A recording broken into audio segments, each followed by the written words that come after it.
అంశాన్ని పదే పదే మాట్లాడుతున్నారు. ఇటు బీజేపీ కానీ ఇంకా బీఆర్ఎస్ ప్రధానంగా 1,50,000 కోట్ల ప్రాజెక్ట్ అయితే చేపడుతున్నారు. మొత్తం కమిషన్లను దృష్టి పెట్టుకునే ఇంత పెద్ద ప్రాజెక్టును చేపడుతున్నారని కూడా కేటీఆర్తో పాటు చాలామంది బీఆర్ఎస్ నేతలు కూడా పదే పదే మాట్లాడుతున్నారు.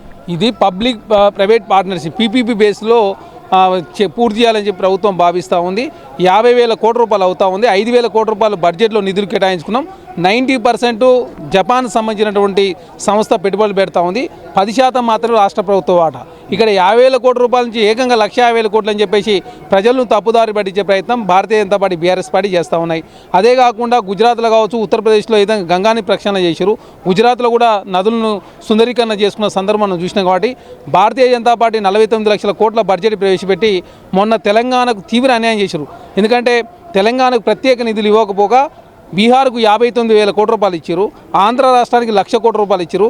తెలంగాణ నుంచి 8 మంది ఎంపీని గెలిపించి కేంద్రానికి పంపిస్తే భారతీయ జనతా పార్టీ తెలంగాణ గుండు సున్నా చేసింది అనేది చాలా స్పష్టం. కాబట్టి ఖచ్చితంగా తెలంగాణ రాష్ట్రంలో ప్రజలంతా కూడా గమనిస్తూ ఉన్నారు.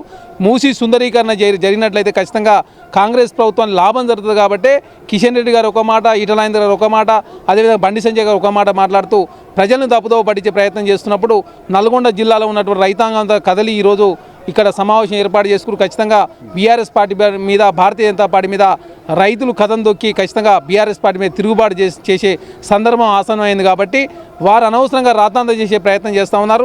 ఖచ్చితంగా భవిష్యత్తులో బీఆర్ఎస్ పార్టీ గుణపాఠం చెప్పడానికి నల్గొండ జిల్లా ప్రజలు సిద్ధంగా ఉన్నారు.